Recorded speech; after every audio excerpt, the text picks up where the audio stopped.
It's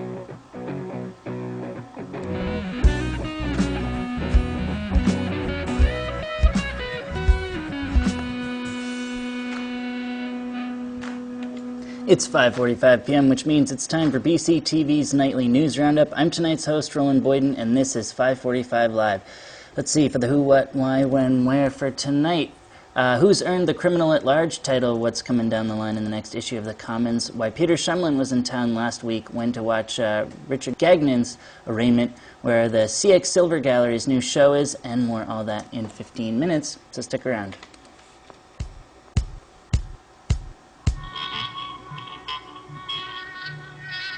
This is 5:45 Live's Roland Boyden reporting for BC TV. Earlier this morning, a suspect entered this bank and robbed it. They were not apprehended, though Brattleboro police did respond to the scene. We'll be showing you a photo of the suspect in just a moment. If you have any information, you can call the Brattleboro Police Department. That's a rebroadcast of Saturday's breaking news special here on 5:45 Live. For more on the robbery and the alleged criminal at large, here's Brattleboro Police Lieutenant Robert Kirkpatrick. This morning at about 9:50 in the morning, a lone white male subject entered the TD Bank on Main Street in Brattleboro. At that point, he committed a robbery. Brattleboro police did respond down to the scene, and there is an ongoing investigation that's still going on right now. We do have a picture of the subject from the bank video that we'd like to get out to the public. If anybody recognizes this subject, we ask that they either call the Brattleboro Police Department or the tip hotline at 251-8188. Again, we have a photo. This subject is about 5'10" to 6 foot tall, fairly thin build. Again, a white male, fairly scruffy appearance, a bit of a beard and a mustache, wearing a black ball cap, a gray sweatshirt, as you can see, and he was wearing jeans at the time. At this time, there's nothing more. We're continuing the investigation, and if more develops that we can put out to the press, we will get that out to them. Moving on, tomorrow will mark a week since a tragic shooting at the Brattleboro Food Co-op. Fatally wounded store manager Michael Martin and earned employee Richard Gagnon a first-degree murder charge. Last Wednesday, local residents held a vigil for Martin. Among the many impassioned speakers was Vermont Governor Peter Shumlin. Wow. We gather today to try to make sense of the senseless, to come together as a community and reaffirm our love and our commitment to each other.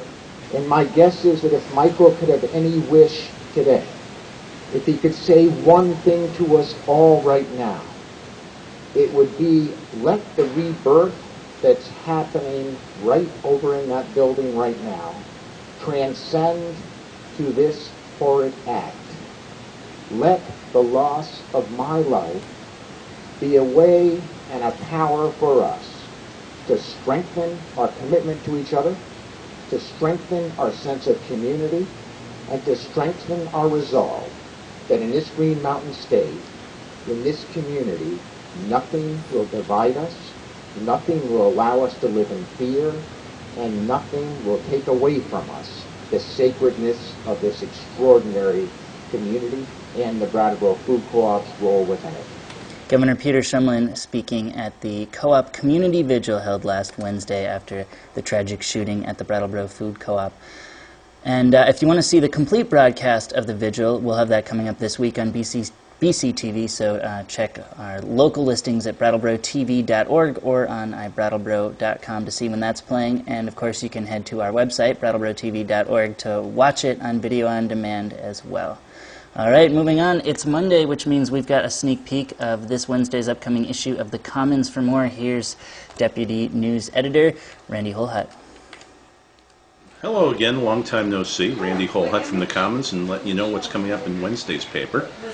We have going to have some photos, a photo page from the Guilford Extravaganza 250th anniversary celebration in this past weekend in Guilford, the biggest parade ever in Guilford, and it was a lot of fun to be at.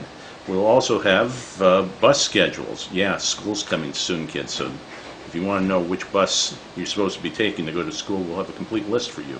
Parents too, you can look at the keep track.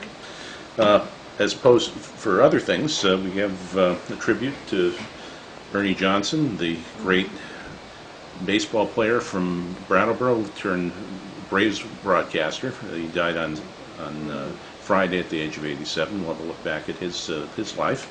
And we'll have some stories about VY and what's happening on the legal front. A lot of things popped up last week.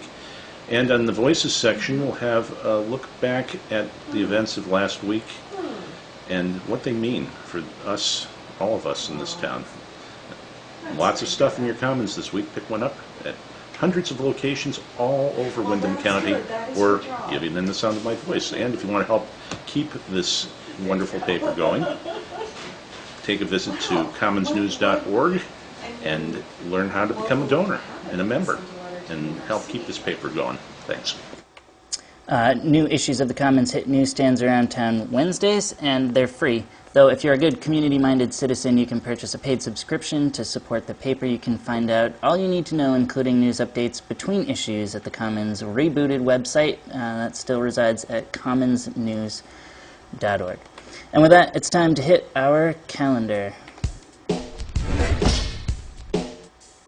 Tonight, the Development Review Board meets at 7 p.m. in the Select Board room in this very building, which is 230 Main Street here in Brattleboro. You can find the agenda for this and other town municipal meetings at brattleboro.org. And as always, BCTV will provide gavel-to-gavel coverage of the DRB, which will be available later this week on Channel 10 and our online video on demand. And moving on with our calendar here, all this week the CX Silver Gallery will take their exhibit to the streets with an outdoor installation.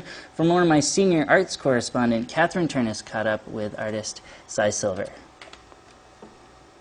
This piece is inspired by a spider web for its strengths and living beings. The concept of hanging is come from my background. I grew up in China, and since I was little, I see everything hanging in my neighborhood, and laundries, pickles, and lanterns and banners, anything hanging in the air, and people go through in and out of these hanging objects.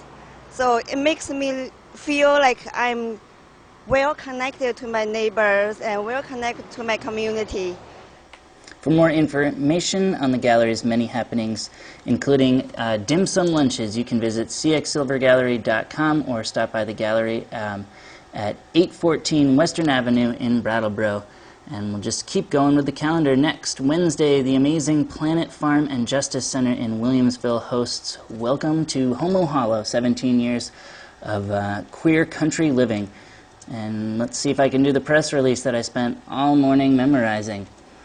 Welcome to Homo Hollow is an extravaganza of unbelievable and true stories of 17 years of life in Ida, a queer commune in rural Tennessee, juggling satire, unicycling, mandolin and cello music, outrageous costumes, and stilt walking. Consider drag queens with chainsaws, nuclear madness, both the radioactive kind and the family kind, animal husbandry, and how unique communities become forces of strength. That event starts at 7 p.m. at the Amazing Planet Farm and Justice Center at 218 Depot Road in Williamsville, Vermont.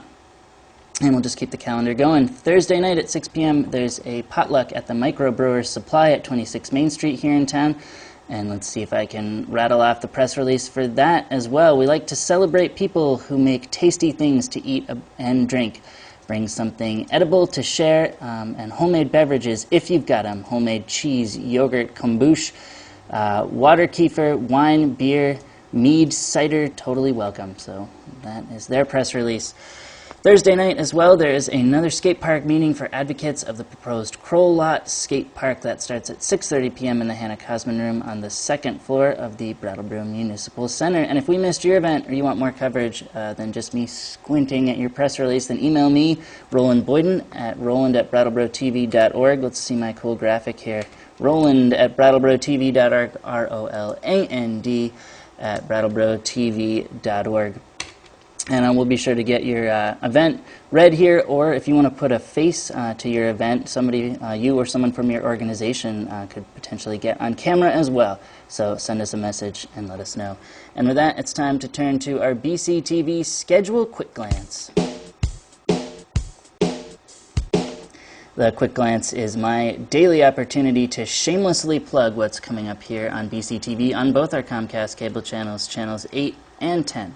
And we'll get right into it. Tonight at 8 p.m. on Channel 8, you can get your botanical bearings with Hemp is Fully Green from producer Emily Payton. That's followed up by the Brooks Memorial Library First Wednesday lecture, To Live or to Perish, 2 Tumultuous Years in Pakistan, from journalism fellow Nicholas Schmidl. That starts at 9 p.m. on Channel 8. And at 10:20 p.m. on Channel 8, we have the full rebroadcast of Richard Gagnon's arraignment from the murder of co-op manager Michael Martin. And we've got a sample of that for you.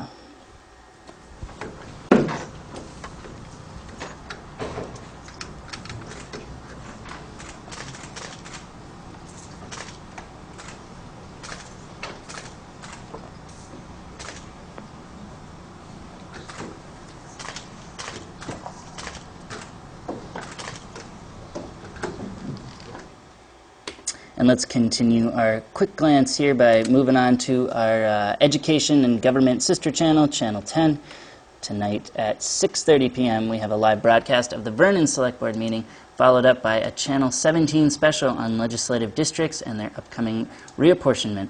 That's at 10:30 p.m. also on Channel 10. And finally, a reminder that you can catch the rebroadcast of the dynamic and ever-entertaining 545 Live following mornings, or mornings after a broadcast, and we try and sneak them in there on Channel 10 somewhere between 8:30 and 10:30. So be sure to head back to our website, brattleboro.tv.org, and look at the Channel 10 schedule for tomorrow to find out when it is, although I can clue you in that it happens to be at 8:45 a.m. tomorrow morning.